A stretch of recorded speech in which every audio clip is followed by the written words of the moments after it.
तो कोई लाइक नहीं करता। और सभी लोग करेंगे, सभी लोग। तेरी वीडियो को कोई लाइक नहीं करेगा, सभी लोग कर देंगे। देखता तो देखिएगा। I love you, I love you.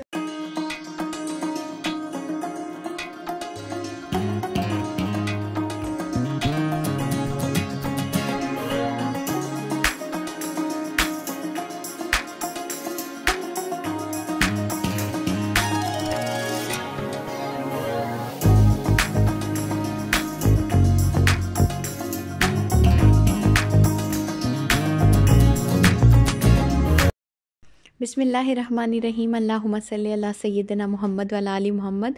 अस्सलाम वालेकुम viewers, welcome back to my channel. Hopefully आप सब लोग खैरियत से होंगे, ठीक ठाक होंगे, खुश होंगे, आबाद होंगे। मेरी दुआएं हैं आप सब के लिए कि अल्लाह ताला आप सब लोगों को हमेशा खुश और आबाद रखे। तो करते हैं जी आज का व्लॉग शुरू।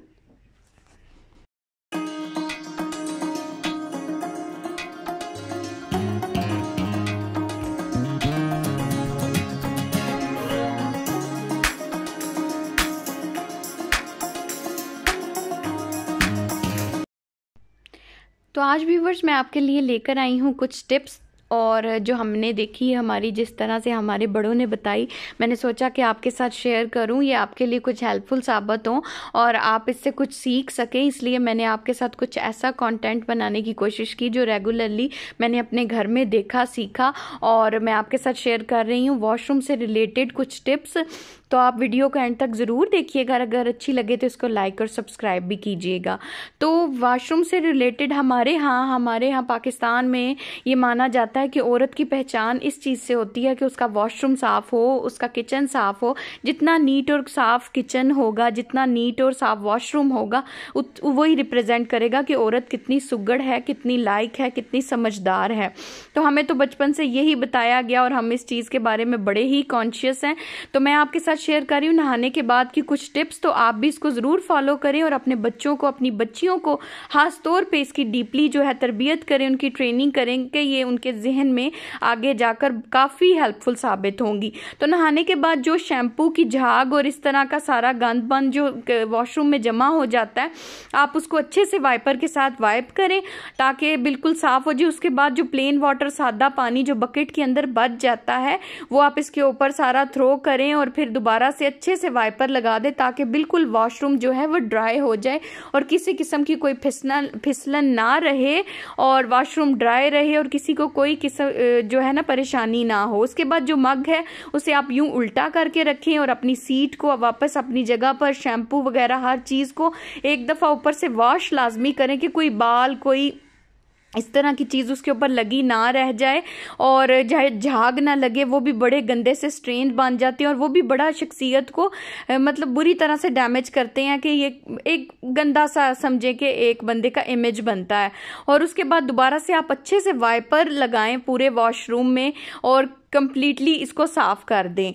और जो है ये बड़ा ज़रूरी है, ये चंद टिप्स जो हैं। और मैंने तो इतनी कोशिश की है कि मैं अपने वॉशरूम को नीट एंड क्लीन रखूं, लेकिन मेरी शादी से पहले जो इसमें मुद्दतों से सफाई ना होने की वजह से प्रॉपर वो जो स्ट्रेन्स पक्के बन गए हैं, वो मैंने बड़ी कोशिश की लेकिन वो नहीं अब उतर पा रहे।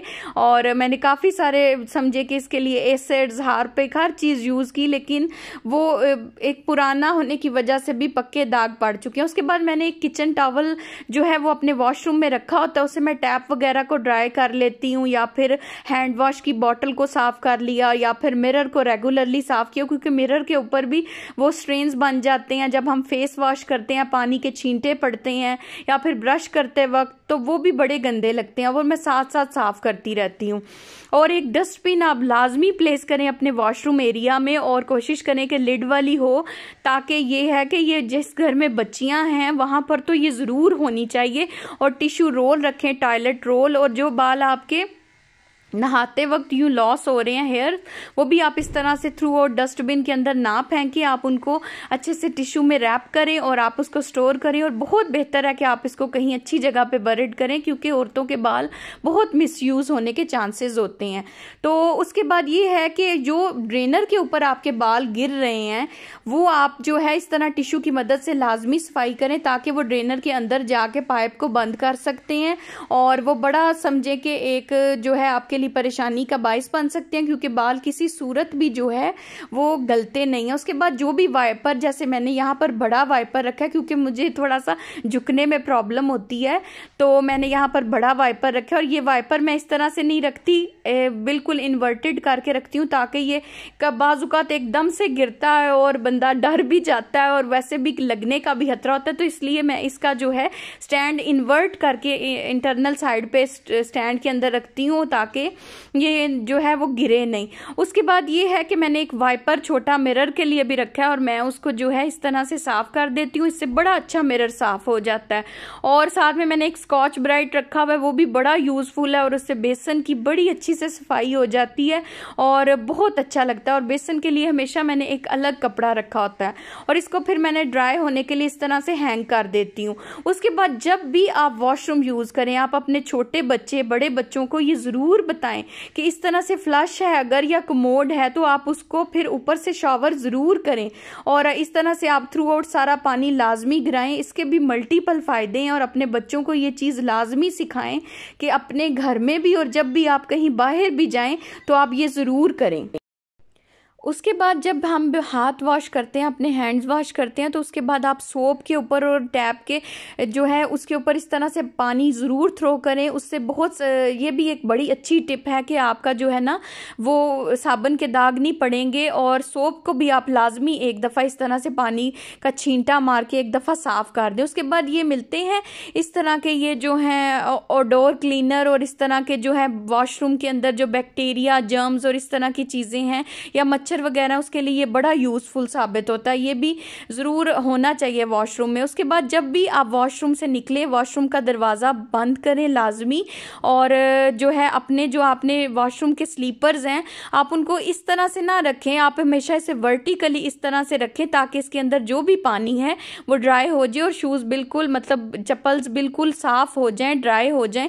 क्योंकि अगर किसी ने सॉक्स पहने हैं तो ये बहुत इरिटेट करता है कि आप अगर इसी तरह से अपने स्लीपर्स वॉशरूम वाले उतार देते हैं, वो गीले रहते हैं और वो गंदे भी हो जाते हैं और उनके अंदर स्मेल भी पैदा होती है। और वॉशरूम की जो लाइट्स हैं वो लाजमी ऑफ करें। अगर आप किसी के घर भी जा रहे हैं तो ये इंस्ट्रक्शंस, ये टिप्स लाजमी फॉलो करें। ये हमारी तरबियत को रिप्रेजेंट करती हैं। ज़रूरी नहीं होता कि हम अपने घर में अपना वॉशरूम साफ़ रखें, अपने घर में ये सारी चीज़ें फॉलो करें, लेकिन अगर हम किसी के घर जा रहे हैं तो वहाँ पर जाकर हम बिल्कुल इस चीज़ का ख्याल ना करें, क्योंकि हमारे जाने के बाद हमारे जो मेज़बान होते हैं वो काफ़ी चीज़ें इन चीज़ों को नोटिस कर सकते हैं और यहाँ से हमारी शख्सियत ख़राब हो सकती है, हमारा इमेज ख़राब हो सकता है। आपकी अगर बच्चियाँ हैं तो आप उनको ये बताएं कि वॉशरूम के अंदर कॉम्ब ना करें, ब्रश ना करें हेयर्स को, और अगर कर रही हैं तो अपने बाल जो हैं वो लाजमी वहाँ से सारे उठाएँ, क्योंकि वो बहुत बुरे लगते हैं वॉशरूम के अंदर बाल गिरे हुए। तो बस ये मेरी कुछ टिप्स थी जो मैंने आपके साथ शेयर की और होपफुली इंशाल्लाह ऐसी काफ़ी चीज़ें जो हमने अपनी फैमिली में सीखी और अपने बचपन में काफ़ी डांट खा खा के सीखी, तो अल्हम्दुलिल्लाह हमारी खाला, मेरी मामा, मेरे अब्बू, उनकी ये इतने एहसान है कि उन्होंने ये हमें चीज़ें सिखाई हैं जो आज हमें बहुत ज़्यादा इस पे हमें अप्रिसिएशन मिलती है, हमारा एक नाम बनता है और ये सब कुछ उन्हीं की वजह से है। तो बतौर वालिदैन हमारा भी ये फ़र्ज़ बनता है कि हम अपने बच्चों को ज़रूर इस चीज़ की तरबियत दें और उनको सिखाएं। मैं तो अपने एक तो भी छोटी है और बेटा जो है उसको मैं बहुत डांटती भी हूँ, समझाती हूँ, लेकिन फिर भी अभी वो छोटा है और इन चीज़ों को इतना वो सीरियसली नहीं लेता और इस तरह नहीं करता जैसे मैं कहती हूँ। लेकिन मैं भी उसे कॉन्टीन्यूसली समझें कि बस उसे बटन उसका दबा के रखती हूँ कि बस इसकी बेल दबती रहेगी तो कभी ना कभी तो इंशाल्लाह ये सीखेगा। और आप अपने बच्चों को कभी भी एक या दो दफ़ा ना कहें, क्योंकि एक दो दफ़ा कहने से उनको कोई फ़र्क नहीं पड़ेगा। वही चीज़ वो सीखेंगे जो वो देखेंगे, जो उनके पेरेंट्स कर रहे हैं, और फिर उनको आप बार बार इस चीज़ की कमांड दे रहे हैं कि आप भी ये करें, तो वो फिर लाजमी सीखते हैं। और ये थी मेरी कुछ टिप्स, आज का मेरा छोटा सा व्लॉग। होपफुली आप लोगों ने इसको एंजॉय किया होगा और जो है मैंने कुछ शेयर्स की आपके साथ। आप ज़रूर बताइएगा कि आपको मेरी टिप्स कैसे लगी और आप इसको फॉलो भी कीजिएगा और जो है अपने बच्चों को भी ज़रूर सिखाइएगा। और एज अ सदका जारिया अगर आप लोगों में से कोई भी बच्चा बच्ची ये चीज़ें सीखता है और आगे ससुराल में जाके उसके लिए ये हेल्पफुल साबित होती हैं, तो ये मेरे लिए, मेरे वालिदैन के लिए, मेरे बुजुर्गों के लिए ये सदका जारिया होगी। और मैंने सिर्फ इस नियत के साथ ये कंटेंट बनाया ताकि ये किसी बच्ची के लिए हेल्पफुल साबित हो और वो आगे जाके उसके लिए काफ़ी सारी जो है परेशानियों से वो बच जाएगी और अल्लाह ताला मुझे इसका रिवॉर्ड देंगे। तो मुझे बहुत अच्छा लगा ये सब कुछ आपके साथ शेयर करके। और यहाँ पर आप देखें जी, नूरे फातिमा मुझे जो है वो क्या करूं, नेल पॉलिश कह रही है कि मुझे ये नेल पॉलिश लगाएं और जो है वो बड़ी प्यारी लग रही है। तो बस आप इसको एंजॉय कीजिएगा। तो ये किसने दी है आपको? सलवा बाजी ने, ये भी सलवा बाजी ने, ये दोनों सलवा बाजी ने दी थी। तो सलवा बाजी आपको रोज मेकअप भेजती हैं? रोज नहीं भेजती, जब घर जाना तब भेजनी है। कब भेजती हैं? जब हमने उनके घर जाना ना सलवा बाजी, तब उनके घर जाएं तो वो आपको मेकअप देती हैं? मेकअप देंगी। और जानू को? जानू को कुछ और देंगी। कुछ और क्या? जानू तुम्हें क्या सलवा बाजी क्या देंगी? सलवा बाजी बताओ, मुझे नेल पॉलिश लगाओ। चलो आओ फिर मैं लगाऊं। चलें जी, नूर को हम नेल पॉलिश लगाते हैं। लगाओ अब। चलो बताओ, ऐसे सीधा करो।